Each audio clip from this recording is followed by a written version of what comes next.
The King of Podcasts Radio Network proudly presents the Broadcasters Podcast, where we dive deep into the media industry headlines and dissect the digital disruption that diverges the masses into the new media counterculture and away from the media establishment. Here is the King of Podcasts. In so many different ways, we're seeing in the year 2022 that the traditional, the establishment media establishment, it's falling apart. When you're seeing the amount of, listen, pandemic did a whole lot and escalated. But what we're seeing right now is a second escalation. The inflation, the economy that's going on right now. And these big, overbloated companies, these big corporations, they're merging with each other. They're trying to continue to keep themselves up. These streaming services they're trying to provide, trying to keep their subscribers up, having to go and raise their rates, all these different things. It's hurting them across the board. And there's nothing they have right now that could change that. Same thing goes for, the movie theaters. When you see that they've also struggled. But it's like, then the struggle is, with some of these big outlets trying to put out movies, the big problem is not so much, the theaters that are the problem. Like, the theaters are going to find their way around because the changes are happening right now to where the streaming services are now going to be helping to support and bolster the theaters. Netflix is still allowing movies like Glass Onion, the new Knives Out mystery, which made $15 million in a weekend in 600 theaters, of which I went to go see it. It was great to see in the theater. And so Netflix might want to, they're going to probably start seeing they're going to need to go ahead and change up. There's going to be certain movies they have. They need to give it a short window, give it a couple weeks, and then bring it back. Plus, there's the option where certain movies will be coming back, like Top Gun's now coming back for 2 weeks, right around Christmas, because it's like, well, let's put them in IMAX, let's put them everywhere else, because what do they have now to run at the time? Avatar? Oh, but Top Gun now is coming back to theaters. They're going to start playing it again. People will still go to watch it. Incredible. So you got that going for you. And then Amazon now is about to spend $1 billion on marketing because they're going to put their movies in theaters for a window and then go to streaming. It's a smart way to go. If they're able to go and do that and they can get their movies out there, because if it's quality, they need to get the silver screen treatment. We always said that. But in 2020, Warner Brothers, we learned they made the mistake with David Zaslav. It's not Zaslav, it's somebody else. But you see the mistakes that we're making as Warner Brothers. And then they let movies like Wonder Woman 1984, which wasn't as great. They let movies like Godzilla or Dune, they put them out same day on HBO Max. Did it bolster the subscribership? Sure, but there was money left on the table in the movie theaters. Another mistake. And then because these companies are relying so much on putting so many resources right now into streaming, into their digital assets, their digital resources, these platforms that need to be fed upon on a regular basis because they're not in the market. See, it was a different time when you have network television and you have over-the-air television and cable TV, and you had all these different channels and you could control what was being put out there because it was only a certain amount of shows, a certain amount of programming. But these streaming outlets, they have to cater to everybody now. It's not like it was where like AMC has like, well, this is the critical acclaim stuff. FX is more like the more gritty stuff. USA is more like the more fun, goofy kind of stuff. TNT is more the dramatic stuff. Like you had certain channels that had a certain style, a certain stigma, and they would have programming that would come out and it would just have that feel. But they got rid of that. Now we're at the point where media in general is declining, and now we're feeling an extinction to a lot of things. We already know, look, when it comes to the NFL, when you're looking at what's out there and what people are watching, there's one thing to be said about, we're watching the Wednesday show on Netflix, or we're watching, whatever. Like, there's those things that are going on. But let me tell you, as we talk about the continuous going on of everything, okay, everybody's worrying about things. So here's what we got. When it comes to like the programming, just in the last week, of what's out there that people are watching and enjoying. That's also changed. Because what's out there and people are actually watching on TV, just in the ratings game most recently, top 20 primetime shows. NFL takes up the top 8. Also, we're including cable. Let me just tell you, this is from the week ending November 14th to the 20th. This is the week before Thanksgiving. NFL football takes up the top 8 spots. Some of them are post games and pre games. One's the Fox DOT. Then you get 60 Minutes and 9 million viewers immediately after football. And the show that doesn't have anybody that's propping it up or supporting it is Yellowstone. 8 million viewers on Paramount Network.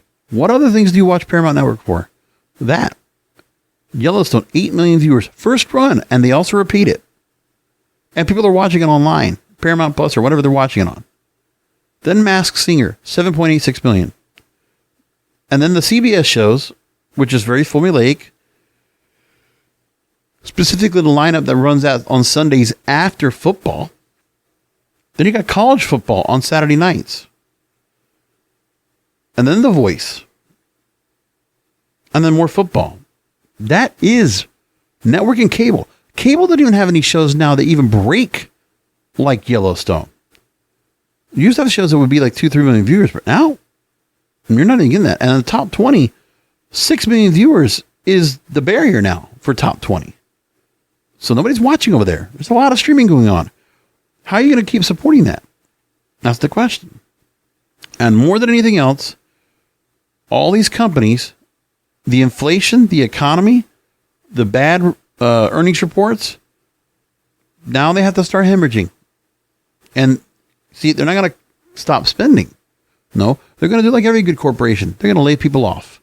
So more work for people and less. So for instance, CNN right now making cuts. Before the layoffs, 4,000 workers at CNN in Atlanta. Or excuse me, 44,000 total employees, 1,500 based in Atlanta. And now we're starting to see all this come into play. Look. So CNN making cuts. And you know what the things they actually did that really shocked everybody? How about this? Robin Meade, Morning Express, headline news. I'm trying to think about how far back Robin Meade goes with her program. I want to say 25 years. Like Robin Meade has been a fixture on headline news every morning. I'm trying to think about how far back. She joined in 2001. Okay. I mean, we saw this woman and she, you know, young, looking like a beauty pageant queen. And she's aged gracefully in front of us. Like it's a big difference. So LA Times puts us a story about a Morning Express, which Robin Meade has hosted since 2005. 17 years. Goodbye. Done. And that actually goes for all of headline news in general. Because there's not even going to be live programming on headline news, I think it is. So her and her program staff departing CNN as part of a cross-the-board reduction as Warner Brothers Discovery attempts to bring down its debt. And so that's it. Weekend Express on HLN will also shut down. And Robin Meade's Morning Express will now be simulcasted. This is going to be replaced by a simulcast of CNN This Morning. The new program with Don Lemon, Poppy Harlow, and Caitlin Collins. Done. HLN. Chris Light, the CNN chairman, HLN will no longer produce live programming. Done. And the crime programming will be handled by other people. So HLN is now just like MTV. It's just a hovel.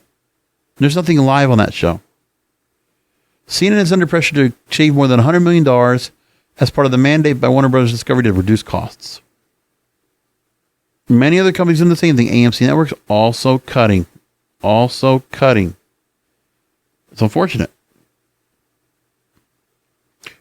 And then SiriusXM cutting staffers. Now, there's nothing. Right now, end of last year, they had 5,590 employees. They don't know the number of cuts, but it's happening anyway. Lots of cuts across the board. It's a result of being too big. So now what happens? What's next? I was going to go to the music industry first because that's a real change in decline and a real change in the whole industry, a real disruption to where record labels are extinct. Record labels and record publishers, they're going to have to find a new way of what they're doing. Like right now, they're running out of publishers and libraries to buy. Like I just saw today, Hadaway's library just got sold and Iggy Azalea's library just got sold. Really? That's how far we've gotten. It's just running out.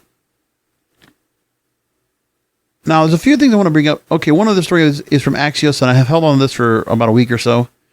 Media layoffs on the print front, because this is huge. Going to that, Axios reports on this. We talked about Warner Brothers Discovery. How about Paramount Global? CBS, MTV, VH1 parent also began to cut jobs, mostly in ad sales. Walt Disney Company announcing layoffs, hiring freeze, other cost-cutting measures. All these corporates around Christmas time. But this is not new. Twitter cutting people. Facebook cutting people. Or Meta, excuse me. Roku making cuts to around 200 jobs, 5% of the workforce. And then, how about the digital upstarts, the publications, the newspapers, right? Or the magazines. Protocol, the tech news website launched by Politico, will shut down by the end of the year. And 60 employees will be laid off. Morning Brew, business media company that caters to millennials, 14% of its staff will be dropped. Outside Media, home to dozens of outdoor enthusiast brands, 12% of its staff dropped, 15% cut in May. Vice Media and their CEO told staff they plan to cut costs by up to 15% following smaller cuts earlier this month. Recurrent Ventures, as a venture equity-backed digital media roll-up company, 52 staffers gone. Gannett, which is the parent company of USA Today and also owns a number of newspapers around the country, they're planning another round of layoffs in addition to furloughs, 400 people in August. It's not even so much more about, it's not even like pandemic.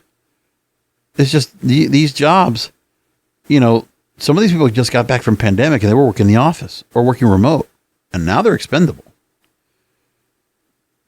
But this is not because of the pandemic. It's not like everything's getting shut down. It's just, there's just no money for these people. This year alone, 3,000 media jobs have been cut, and more than 1/3 coming from the news media industry. Snapchat, Snap Inc., 20% of this layoff of staff. Big Tech, we already know, is doing the same thing.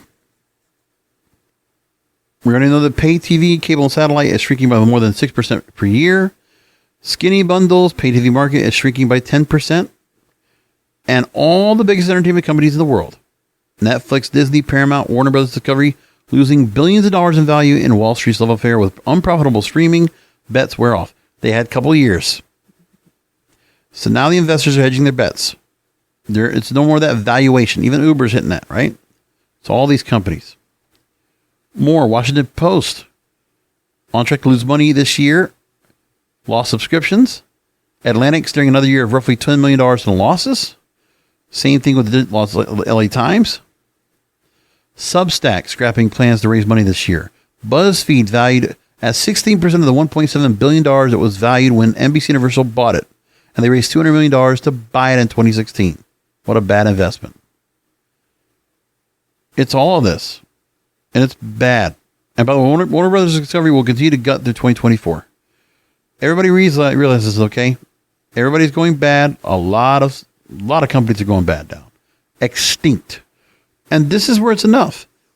Because there's enough going on out there now. And what are you going to do next? Right? What's next year to do? So what else do you have next to do that kind of helps everything out? Well, you don't know. But all the cuts are happening. We can talk about all we want. But there's not much more that's being done after that. NPR imposing a hiring freeze. They're going to cut $10 million for their annual budget. Remember how we always talk about where NPR was not serving the public enough justice? Like, I mean, listen, it serves a certain amount of audience. But when I look at what BBC does and what NPR does, it's not even close. I mean, with BBC, there's a tax imposed to be able to go and get people to go ahead and get BBC. It's regulated on the tax. Meanwhile, NPR, they get donations, their pledge drives, and they get money from the government. They have to now cut $10 million from their current fiscal year budget. Sharp drop in sponsor revenue, which counts for 3% of their current annual budget. Yeah, 3% of their budget. Right now, they have 137 job vacancies, about 11% of its workforce. They said they're not anticipating layoffs. Well, that might change after a while.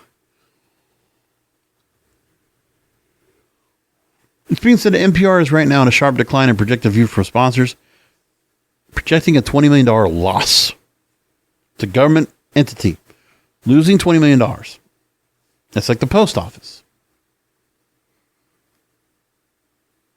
I don't know what they do next, but they're in a bad spot. As these constant things that continue to go on, what are you going to do next? Now, let's move along here into music, because there's a number of things we continue to talk about. Like we've talked about the disruption of music all year with TikTok. Well, same thing's going to happen now with music because of a lot of things. And by the way, I put a story in there about Glass Onion about the fact that Netflix might need to start, revisiting what they're doing with their box office efforts. And there's a story in there. I want to just leave that in. And the story about Amazon actually planning to invest $1 billion in movies for theaters. I love that. That's wonderful. Because one of the things is you can take traditional media and still repurpose it. Like Amazon's a forward-thinking company. Take the existing route and use the movie theaters to bolster. Sure, you're going to give a little bit back to the exhibitors, but you know what? You're going to make money.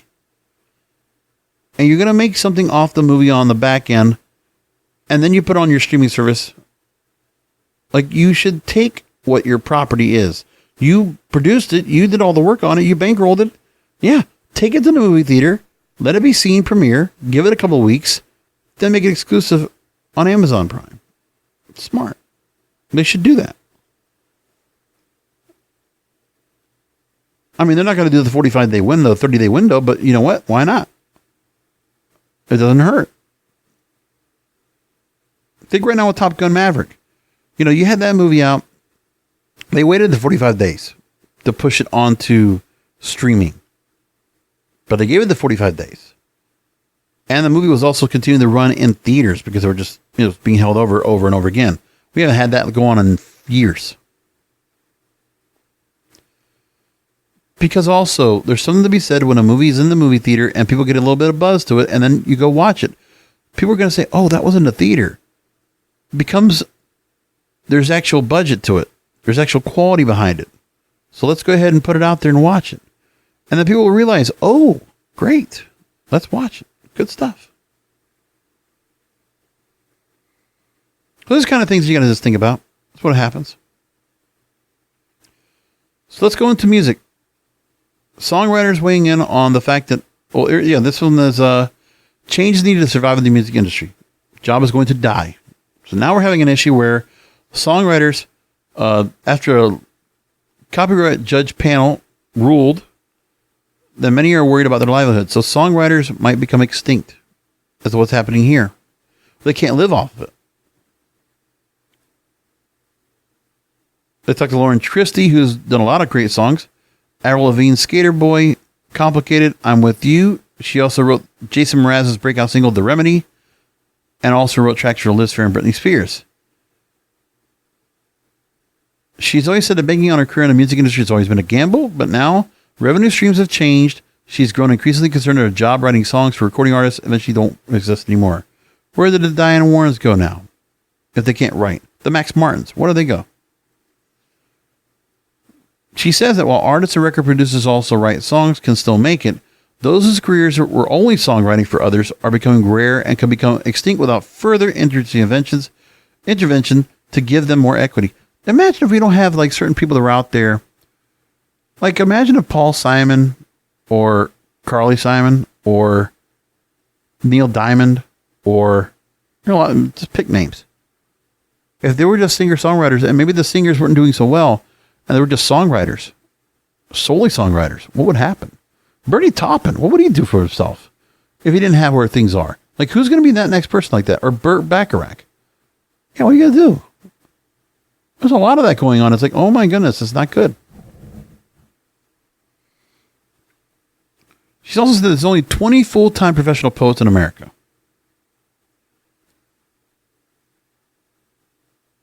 And they took to Evan Bogart, chair of the Recording Academy's Singer and Composer Swing, saying that the funeral's already happened.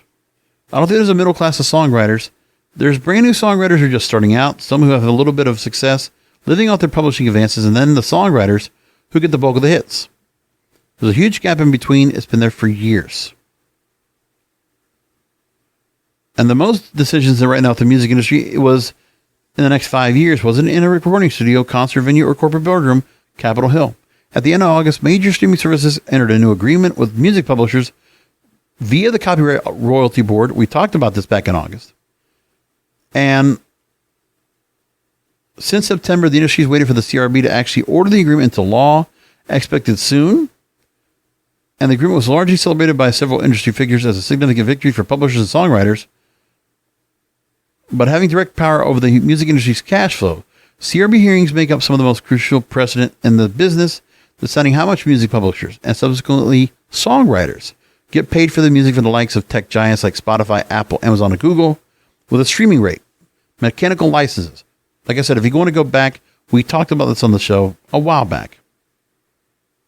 So you can go and take a look at it for yourself, and you can see when we talked about this, and there was just a whole lot more going on. So you can go back to that part. If you want to go and take a look and just see what's happening, go. Please, by all means, take a look. It's a lot to it. And as we go and change things up for the new season of this past year of the Broadcasters Podcast, as we go back and look at the year in media 2022, we'll bring all that up. And we'll notice a difference here. It's all going to happen.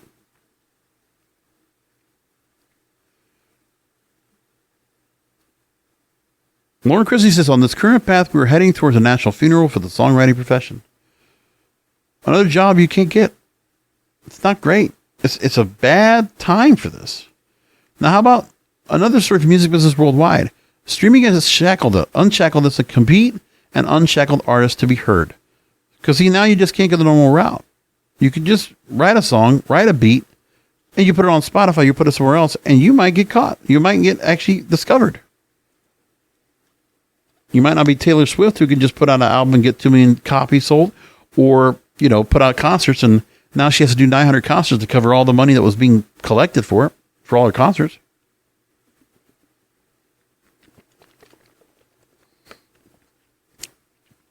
So Music Business Worldwide, they spoke with Michael Goldstone and Thaddeus Rudd.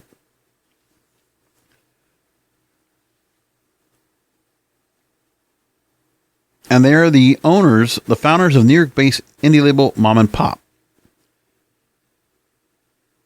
They say now, Goldstone says that there are platforms out there exposing music to so many people across all genres and ages, a different form than what we've ever expected. And to have that much music being put out there is a positive. And I think it's incumbent on us, hopefully barometers of making good choices in terms of finding artistry, to use those billions and billions of impressions to lead us to talent that we might never find had a platform like TikTok ever existed. The only way we're finding quality, we're not necessarily finding quality over quantity. The thing is, there are people that are out there that are being noticed and recognized, but the problem is that you have to worry about all the songs that are out there that are coming out. They're so disposable. We're not getting quality over quantity. And that's because we don't have the tastemakers. I brought that up last week. We don't have tastemakers.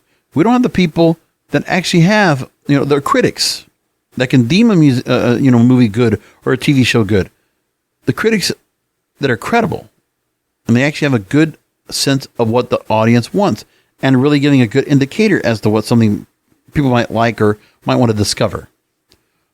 Tastemakers were DJs in radio, the ones that actually would play music. If it was progressive, they would have a chance to select songs, and they would find a way to go ahead and introduce people to new music because people would trust their judgment, right? There's that too. I don't know what else to tell you, man, but it's like these kind of things that are going on a regular basis.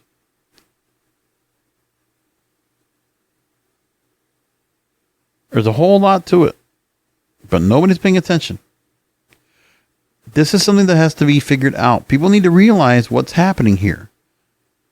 And with music, it's not so much where there's extinction in certain areas, the way the model is. But while it's doing that, I'm not worried so much about the model going by the wayside. What I'm worried about is that the music out there, we need to be able to have some way for the music to get out there and get noticed. Same thing for when it comes to streaming. Okay.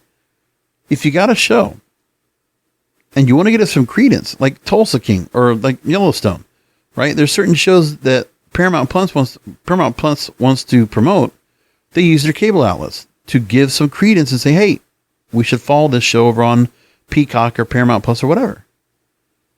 So there's that part. And then the movies, when you're seeing now Amazon or Netflix, they're going to spend a little more money on exhibiting movies for a little bit to get people to watch it. Then you're making quality out of the movie because then you're also betting on the movie. You're investing in the quality of the movie so that people will go and watch it afterwards. And it will do well. But people are not doing it. They don't figure it out. So what are you going to do? What do you do next? Like, what do you do now to fix what's going on there? That's the question. I don't know. But we need to have that. So music industry, the labels, the A&R representatives, they still have a role. They need to be tastemakers. They actually need to be able to come in and say, hey, listen, this is what should be going on. But they're not. They're missing out. They're missing out. Now, let's bring this up too. Radio needs to also be doing that. Like when there's all this new music coming out, they can't be doing what they're doing right now where they let media base this hodgepodge kumbaya bullshit list that they put out here that is controlled completely by iHeartRadio for the most part. And they do that. Like if you look at their list, all these songs that are on here, it's like top 10 songs have been on here for a while. Harry Styles has been on the charts for 9 months with his album Harry's House. His song As It Was is still top 10. Why? And still getting lots of plays and slowly dropping down the list. Post Malone, I Like You featuring Doja Cat. That's number 8. I'm like, what? Another song that came back in the spring. Steven Sanchez, Until I Found You. I think that's what 2021 is like over a year old. And it got viral and everybody found it and discovered it. Doja Cat Vegas. That's the summer. These are all 6 months old songs.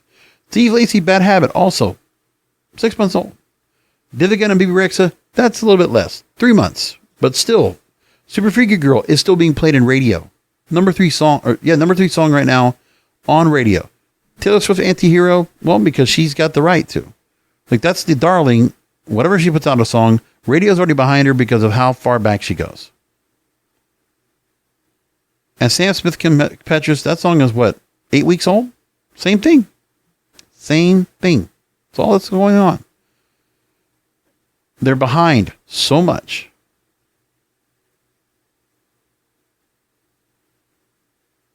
And they don't understand. I just don't get it. By the way, year-to-date song streams, top 50 right now. According to Mediabase, Harry Styles As It Was, 549,000 streams. Glass Animals, Heat Waves, Future Drake and Thames, Wait For You is 3. Kodak Black, Supercriminal is 4.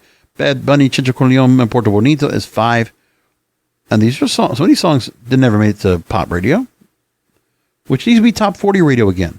Like I said, if radio would actually get their shit together, they can actually still be important and relevant and do something for themselves. But they're not. Choose not to. They're just repositories for music, and older music, as a matter of fact, too.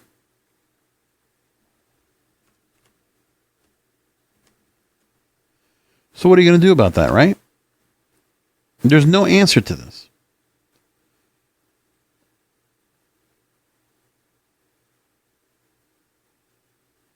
There are 2 other stories I want to bring up here, and I want to go a little bit delving into the year in media to just wrap things up.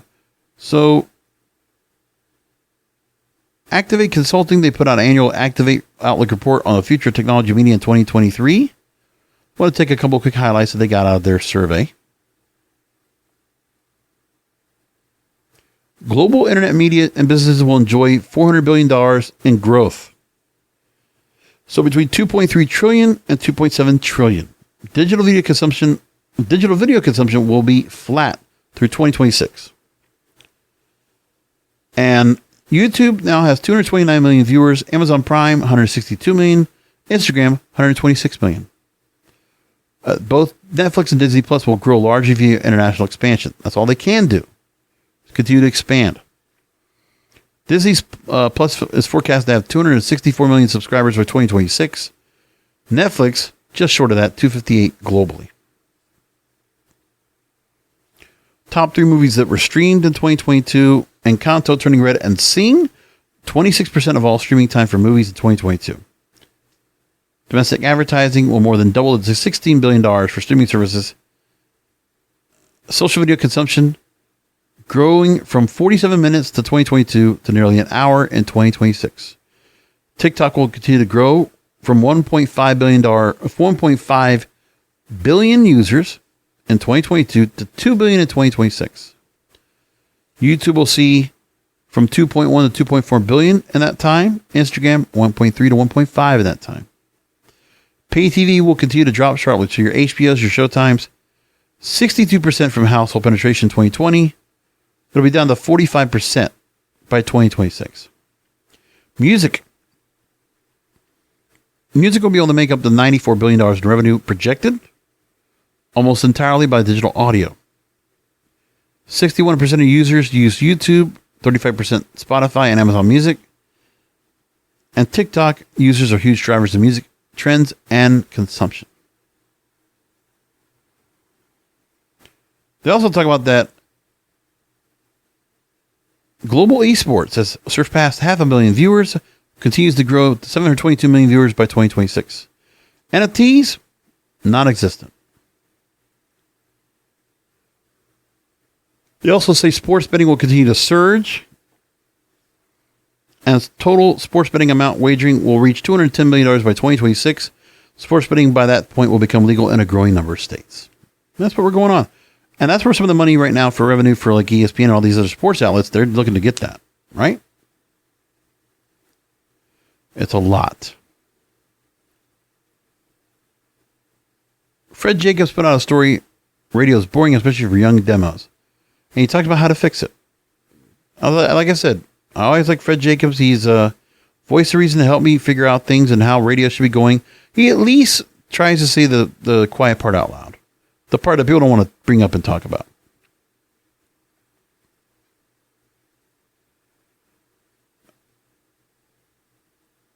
He talks about how radio has been considered a boring, been there, done that product. Hasn't broken much new ground in recent years, nor kept up with the times. It's like a JCPenney store in the mall. Pretty much it's that. You look at the industry's demographic makeup, industry isn't growing, and most engaged tend to be north of 40. Most younger people will tell you they only listen when they're stuck in a place with no alternatives, like a car. And those days are going to be getting numbered because connected cars and infotainment systems are going to make radio not as important anymore, AM, FM. And the auto industry is rapidly moving more choice in their dashboards, and surveys show radio listening in cars is slowly but surely ending. So that whole 97% people listen to radio every day, nope, that's not true anymore.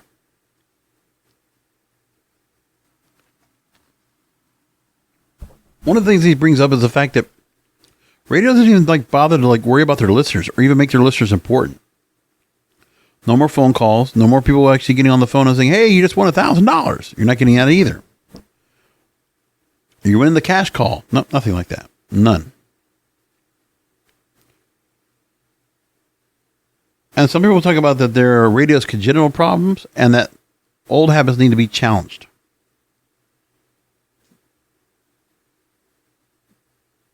If radio is free, live, and of course local, there are values and attributes that most other media competitors cannot claim.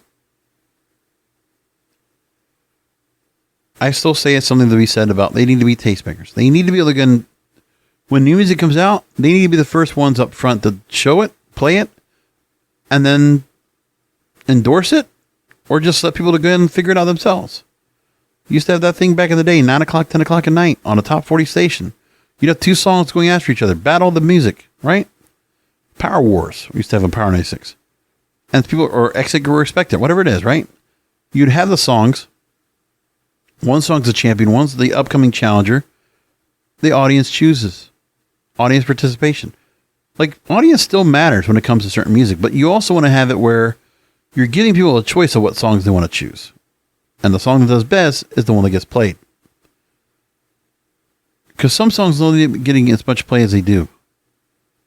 But, you know, there's a thing where you look at the Spotify charts and you can see like what songs are out there and people are actually paying attention to, and it does make a difference. But radio's not there for it. And music's not necessarily paying either. It's what's going on, man. And people are just not paying attention. That's too bad. All right, let's go back and look at where we started off the year in media. I want to just take a couple minutes to talk about it. In January, we talked about how the movie comeback continues and streamers are struggling for subscribers. And I had said at the time that subscribers, that they might seek some consolidating at the beginning of the first phase of bundling. So far, we haven't gotten that yet. It was one of those predictions that were brought up. That, number one, we know the day and date experiment of 2021 was dropped. And that genre film and TV was looking for a busier 2022. All these predictions. And at the time, 3/5 of users were frustrated with navigating streaming video content. Things like that were going on. And trusted media low or wide, but that's a continuous thing. And then we move along into January 14th. Now, episode 208 started our season, the new year of 2022. And then I started talking about cancel culture. You know what? Everybody was talking about it. Cancel culture is becoming too much of a common thing, and it was a common thing we talked about on the program, and it happened here, because at this time, Steve Harvey spoke up about political correctness, how the evolution of cancel culture has killed comedy to where he would choose not to perform any stand-up specials in the future. And Steve Harvey speaking well before the Grammy, or the Oscars, right? Before the slap heard around the world with Chris Rock and Will Smith, which with Will Smith now continues to think he continued to go ahead and apologize for it. Stupid. Stupid. He thinks that's going to work, but it's not.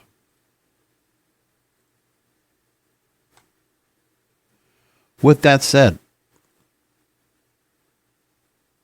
we talk about this, and as we said, Steve Harvey has no plans to do any comedy specials. And we had people talking about the changing culture of comedy and what was going on. A lot of mistakes going on with all that. And then we talked about radio being ridiculed for payola and those pesky Google paid ads. So there was a lawsuit back in January where iHeart and Google paid ads had to resolve things. Remember we talked about that?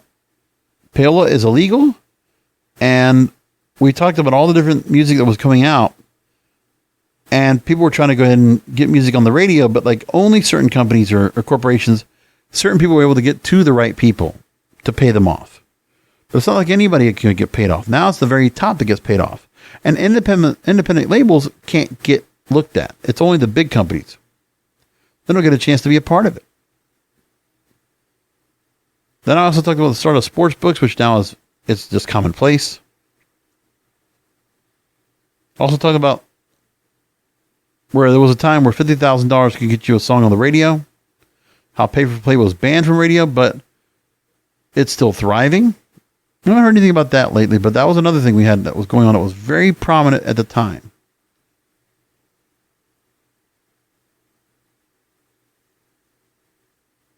And there were comments of criticisms, canceling, and censorship, where a lot of people were talking. Peter Dinklage, right? Tyrion Lannister of Game of Thrones fame, talking about Snow White's live action. when Joe Rogan was getting a lot of controversy, and Howard Stern says he doesn't want to see Joe Rogan canceled. I don't like censorship. We talk about old music killing new music because old songs at the time represented 70% of the U.S. music market, and the new music market is actually shrinking. I can tell. Like, you know what? There's a lot of music that comes out on a regular basis, and I have 3 playlists I use. One is a current one, and even today, I had songs I added from a couple weeks before from various lists, and I had to just start cutting them out. Like, I took my playlist from 8 hours to 6 because easily 2 hours worth of music were just not good. So that's like about a good 20 songs that were just not good. I just said, you know what? I'm not getting anything out of it. I just had to let it go. And then February, we started with Jeff Zucker and his resignation from CNN. And a lot of things happened. Jeff Zucker was a big story, man. Citing failure to disclose consensual relationship with a colleague.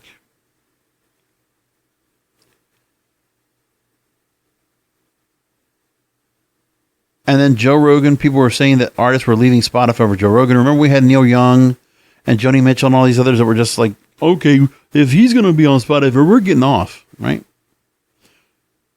There was that part. And then we move along into sports on TV and the unstoppable Super Bowl success. All right. It was a Super Bowl themed episode, and I'll tell you, it wasn't one of my best because nobody really listened to it. The future TV sports, the Manning cast, nobody was interested. And I'll admit, I'm not doing another show like that. And I'll tell you this too. Since I got the show going on, I noticed I did something, and I noticed all of you would have seen what I did. Because I always kept it very industry-centric. And some shows did better than others. If I talk about cancel culture, I'm talking about something that's very entertainment-related, and I start the show with that, and then I can make time for everything else, people listen more. They do. I noticed that. There's a big difference. If I talk about TikTok sometimes, it really does blow up. If I talk about Drake, talk about Beyonce. 2 of the most listened to episodes were on the Stranger Things Kate Bush thing going on, right? Back in July, which made a big deal. Those were some of the things we were doing at that time. And like, that was what was interesting to me at the time. Now, could I have started with something like that this week? Yeah, I could have talked about Ye. I'm not doing that.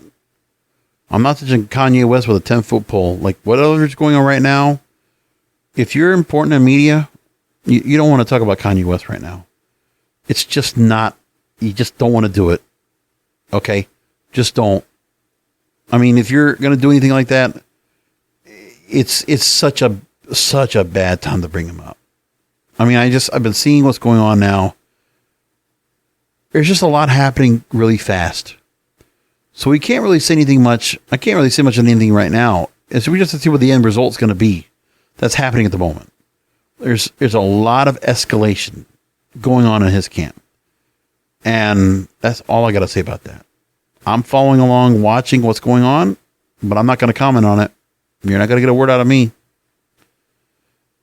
Mid-February, we go on to episode 214. I talked about Spotify and iHeartRadio's power play for pole position because they wanted to get into the podcasting big. Spotify would pick up podcast measurement analytics firms, Podsights, and Chartable. iHeart was going to use brand safety tools to make more podcasts available to ad buyers. And that talk radio needed to embrace podcasting, but again, people were just not paying attention too much. They just weren't. And then we lead up into March, and before we got to that, we talked about Batman and Uncharted and the cinematic universe box office bounce. That Uncharted performed as the underdog in February, and Batman was coming up the next week and was going to blow up. To the point, I was the one movie I saw all year twice. It was that good.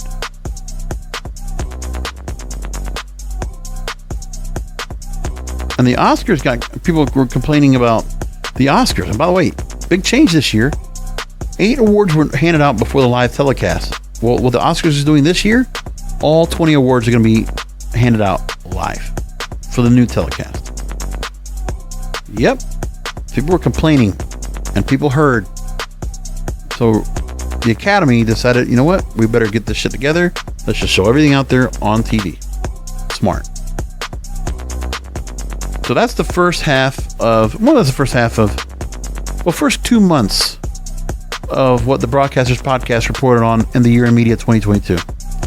That was what was going on then. There's a lot more we could talk about, but we're going to leave it there. There's a lot more to get to. And when media news is getting a little bit light, we're going to delve into the year in media. We'll talk a little more about it and how it really everything just changed and formed itself throughout. There's a lot there. We're going to bring it all up. Meantime, thanks for listening to the show. Thanks for subscribing where you find the show all the time. And let's just do it like this. Come back next week for the Broadcasters Podcast. And remember, content is king. And the control of your content is in your hands. Thank you for listening to the Broadcasters Podcast. Find all the links to subscribe to the show by going to broadcasterspodcast.com. And don't forget to check out the King of Podcasts wrestling program, the Wrestling is Real podcast, exclusively at wrestlingisreal.com.